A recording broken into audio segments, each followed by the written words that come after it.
All right, Stargirl, episode 5. This one's called Hourman and Dr. Midnight. So she's still trying to get the team together. Stargirl is Courtney. Uh, she's got Wildcat already. So she's, doing more research on the people in her school and talking to Wildcat while they're at school. Like they're comparing notes. Like, well, this person's a wrestler. This person does this. There's one girl they were looking at, but she's very aggressive. She was like went and tackled one of the football players in the middle of the hallway, and they're like, she's a little too intense. On her way, it's either on her way to school or home from school. I think it's on her way to school. The car breaks down. That not her dad, but Stripesy, right? Giving her a ride to school, and it breaks down. But the guy who was the kid of Hourman, the original Hourman, like walks by, and then the hourglass starts reacting. That's in her backpack. That's in the back of the car. So her stepdad's up there trying to fix the car. She notices that the hourglass is reacting while that kid kind of helps him get the car or look at the car a little bit. He mentions that he can't get his car working because it needs carburetor, and it's a '66 Mustang.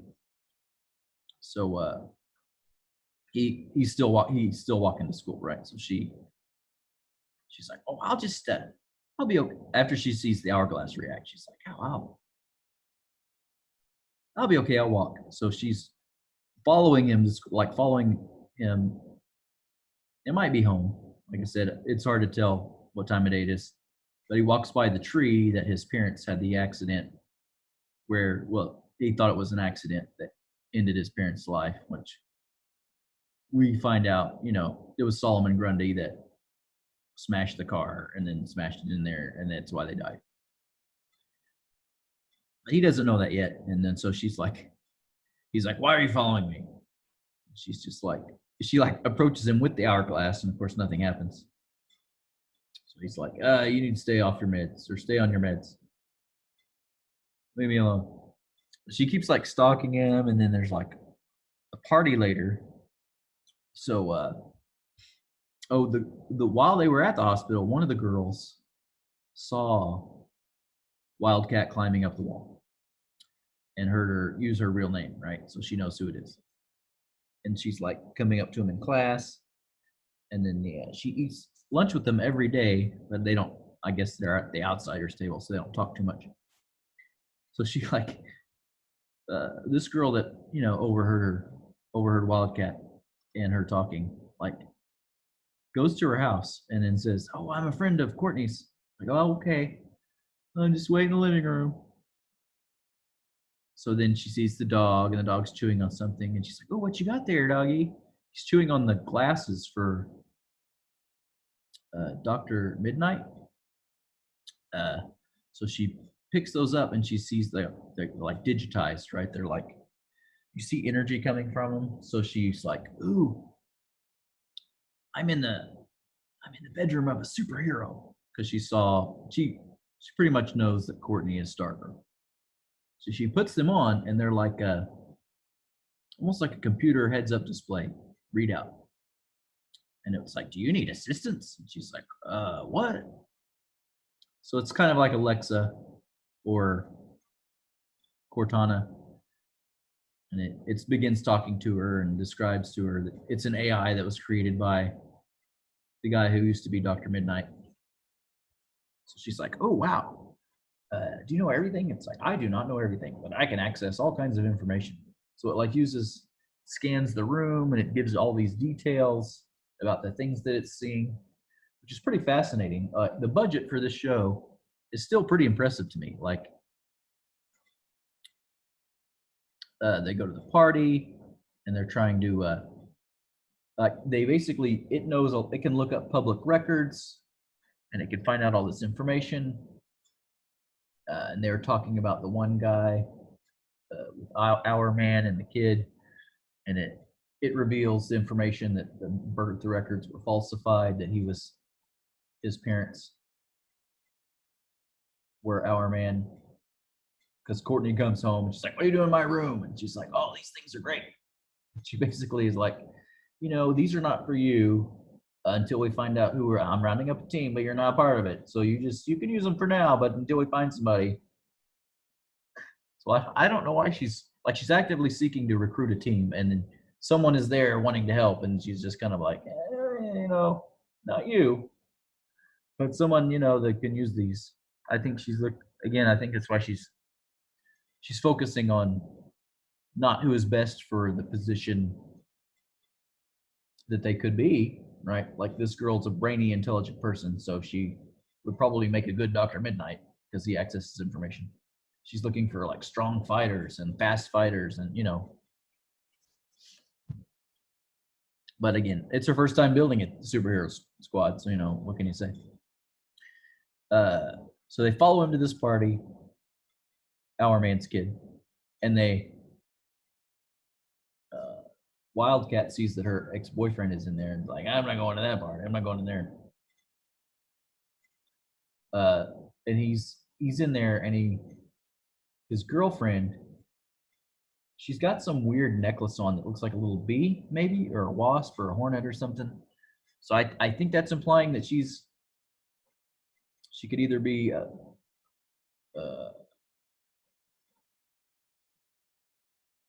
maybe she has powers, maybe she's going to be one of the bad guys, because she's definitely a villain type character, and the actress would be a good fit to be to play an opposing character for Courtney. So maybe that's what they're going to do with the story later. I'm not sure, but yeah, Brainwave's son is of course Wildcat's ex-girlfriend. So he seems to be having like a big headache, and he's not having fun at the party, so he leaves early. But I think he's beginning to be able to read people's thoughts. So he might become the new Brainwave. Because he's reading stray thoughts from people, and it's giving him a super bad headache. And Wildcat, she sees him come out of the party, and she's thinking in her mind, like, "Oh, jerk." And he hears that in his mind, and he's like, "What'd you say to me?" And she's like, "I didn't say anything." But he could hear what she was thinking. So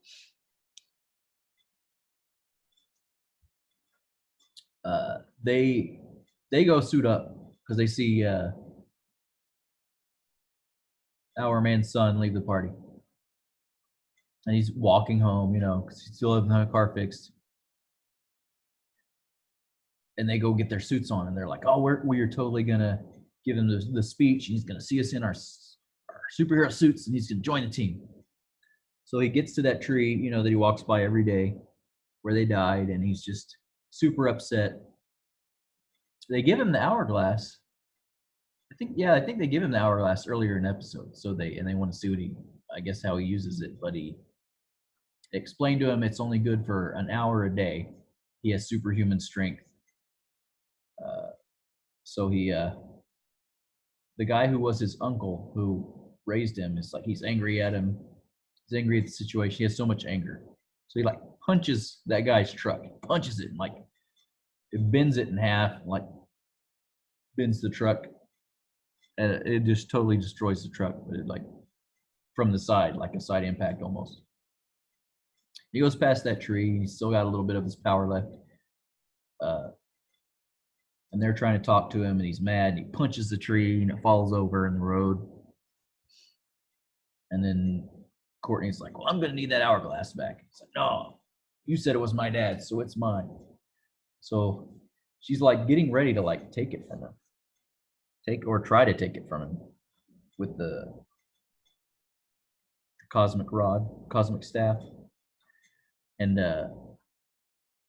here comes Dr. Midnite, right? The new Dr. Midnite, their friend, or the one that eats lunch with them that they're not quite sure is their friend. She comes running down the road. No. It wasn't an accident. And he's like, "What?" And they're all like, "What?" It's like, this visor says it can show us. So it like projects a hologram that they can see of a reenactment of the accident. with Solomon Grundy coming in and punching the car, crashing into the tree. And then he, after that reveal, he says, "Okay, I'll be part of your team, but not because I want to do justice, but because I want revenge." So it's almost like now they have a strong guy to fight against Solomon Grundy, but a strong guy for only an hour, right? So, which makes me wonder, like, what happened to the last? I'm gonna have to go back and watch the pilot episode, see how that fight went down. Like, clearly they stopped them from doing something, but they all died stopping the bad guys from doing whatever it was they were doing. So they do have plans that they're pushing forward.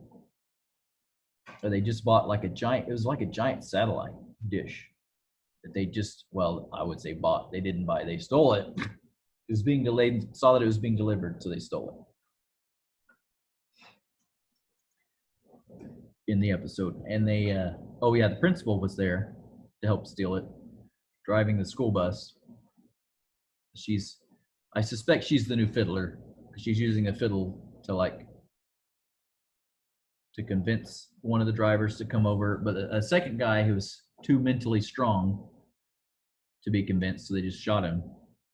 Anyway, so they have this big giant transmitter satellite looking device for some reason that I'm not quite sure what they're going to use that for. So now on the team, they have Dr. Midnite, Wildcat, Stargirl, and Hourman. So there's still a couple of other team members they haven't recruited yet, I guess. Which I don't know if they're going to for the show, just because so far the show seems to be about the minor characters, right, and them building a team, and not necessarily about, because in the Justice Society you have the Green Lantern and the Flash, which would be, but this seems to be like the Golden Age Flash, which he just doesn't seem to have all the superpowers that Barry Allen had. He could just run fast and do some cool things. But the Green Lantern, right, even the original Green Lantern could do some cool stuff. But we'll see if they bring them back or not. I'm not sure if they will. I mean, they might, because the Green Lantern was, it's an actual lantern. It's a lantern. So it would be cool if they did, and they were like the old school type of powers and stuff. It would be fascinating. To me, the show keeps getting better. The acting is still good. The cinematography is great. The budget, like when they did a hologram thing, I was like, man, the budget for the show is really good. Fascinating show. I hope it keeps up the good work, and I hope you like and watch it, subscribe.